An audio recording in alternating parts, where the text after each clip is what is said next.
Hello, I'm Kevin Burnaby, and you're watching Capital Talk right here on Capital Update. Thank you very much for joining us. Now, in this particular edition of Capital Talk, we're going to be talking about hypnotherapy.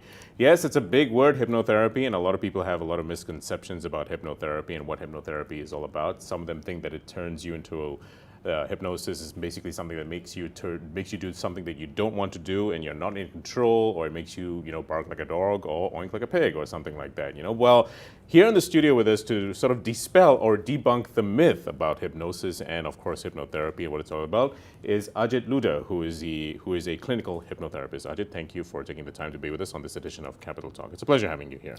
Thank you, Kevin, for having me in the first place and giving me this opportunity to explain to the public about what really hypnotherapy is all about. Right.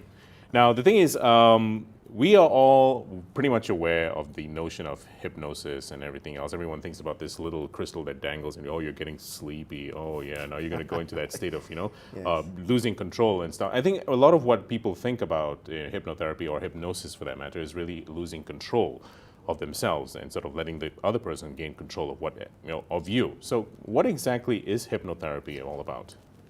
How is it different from the things that you see on TV?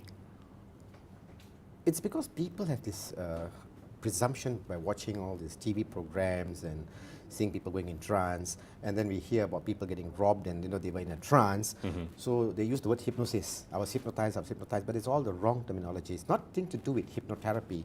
In actual professional hypnotherapy, you go into an altered state of consciousness where your conscious mind is put to in a state of relaxation, where your subconscious then comes up and listens to you, Right. to the suggestions made by the hypnotherapist. Right. At the same time, when you are in that altered state of consciousness, you are fully aware of what is happening around you. So even if I was to Okay. walk out of the room, move my chair, touch you, or anything, you will immediately respond because you are neither asleep, neither you are awake. You're in that altered state of consciousness. That's where hypnotherapy really comes in, professional hypnotherapy, where you actually communicate directly to the subconscious mind, Right. the seat of pure power and potential. Right. Now, the thing is, when I think about hypnotherapy, and let's talk about hypnotherapy as such. I mean, a lot of people aren't really aware about hypnotherapy. And in fact, like I said, a lot of people think hypnotherapy is really about, it's got some association to religion or something like that. Now, does that have any bearing at all on hypnotherapy? No, that's a totally wrong concept and thoughts by people. Hypnotherapy has nothing to do with religion. Right. It is to deal with one's personal self, Right. your personal values and beliefs that nothing to do with religion which you have been brought up with, or culture or society. It's your own self, Right. your own thoughts and beliefs about things in life, how you perceive things, like a glass of half full, the glass is half full of water, the glass is half empty right, of water. right. And what do you do about it? Right. And if you want to understand hypnotherapy, it's like, just imagine our body is a computer. It is a hardware. Our body is the hardware. What is running our whole body, keeping our heart beating, the mind tickling, and the blood pressure monitoring, the digestive system, the reproductive systems, the cleansing, healing, repairing that takes on the body, is done by the subconscious mind. And this subconscious mind, that part of the body is actually already pre-programmed the moment you were born. There's another part of you which actually helps you to achieve things in life, to overcome challenges like medical problems, depression, emotional, Right. working-wise, business-wise, wherever it is. That is another part of that subconscious mind that needs to be addressed.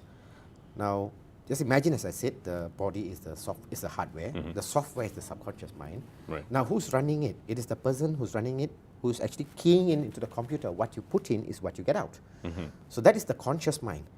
So all this while, the conscious mind has been programming, putting in information from the time you were a child as you grew up. A lot of it is also done through your eyes, because your eyes are like a video. It is reading and putting in that information at an unconscious level, and then produces it over a period of time. Right. Sometimes it's good, sometimes it's bad. So when a person has got issues in life, they don't know how to address it. Now you can go about doing all kind of motivational programs and firewalking or whatever you want to call it, team building. You have still not addressed that program within you. Right. That program has to be accessed. And the only way to access it is through hypnotherapy, where we bypass the conscious mind and then feed the subconscious mind with these new suggestions, which the subconscious mind accepts it as the truth, like it's coming from the conscious mind, so that Right. it begins to start working for you. Well, the thing is now, when you talk about the subconscious mind actually accepting it as a truth, I mean, isn't that a little bit sort of, I mean, it's kind of difficult to actually sort of accept. I mean, how would you sort of like, if you were to do it to me, for example, and you wanted to sort of make me accept it as a universal truth or something like that, but what if my subconscious says it's not true? I mean, do you ever come across situations where Yes, it's, we will you know, come across certain situations. This is where again you said that you're not in a trance, you're in an altered state of consciousness, you're fully aware of what's happening around you. Right. So if something that doesn't link with your belief system, like for example, if you want to use religion as an example, right, and you are a certain religion, and I'm going to say, okay, Kevin, now I want you to believe that you are of this religion, that you profess this religion now.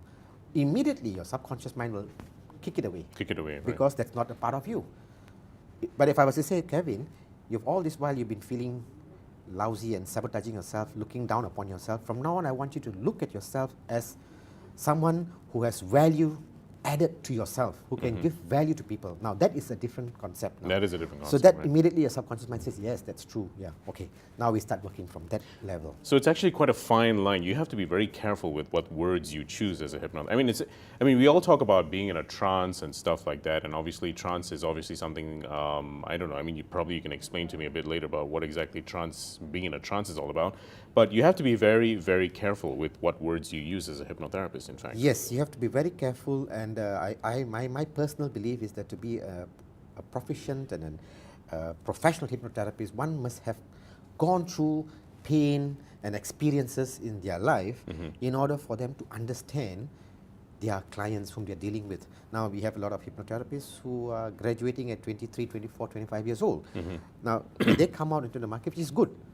And someone at 60 years old comes in with a lot of emotional issues, how are you going to handle that issue? Because you have not been there, you don't know what is the thing. So you are very right when you said we have to be very careful with our words, the suggestions that we make, and how we're going to put it into the subconscious mind to get the subconscious mind to believe and then to manifest it.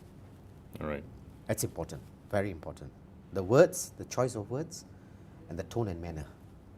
Right, now talking about trance, Ajit, I mean, now people usually think trance is where you go into a state and you're basically not aware of your surroundings and stuff like that, you know? So, I mean, does that also sort of help in terms of hypnotherapy? Not really, it doesn't Not really, really doesn't, help right. because you lose control of yourself. You don't know what situation you are in.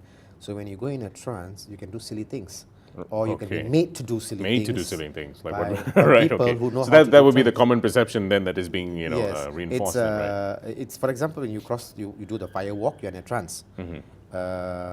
When we have these various festivals, they do the walking, the kawadi and all that. Actually, they're in a trance. These are all good things. But then there are things also where they put you into a trance, make you do silly things, Right. and the person has got ulterior motives. So in this case, I do not touch trance. So it's completely not associated with Nothing hypnotherapy is at all. never right? associated with hypnotherapy. Trance is never associated with trance. Though I may be able to put a person in trance, I wouldn't do so because for ethic reasons. Right, For my ethical own reasons, reasons, right. I will never touch the person. Right. The only good time to put a person in a trance is when there's an accident and the person is hysteria. You try to calm the person down. But that again, you're dealing with emotions, and by putting the person in the trance at that particular moment, can make the person do silly things. Again, do something that is uncalled for. So it's best to leave it to the To medicals. just leave it, right. Okay. Let the doctors and that handle them by calming them with the various drugs. So that's actually a far more dangerous venue, in fact, because I mean, when you talk about hypnotherapy, you have to be careful with words, but when you're talking about trance, that's a whole different level. whole altogether, different thing, isn't it? because trance, they really take control of your thoughts. So you lose yourself. Yourself, right. You're lost to the hype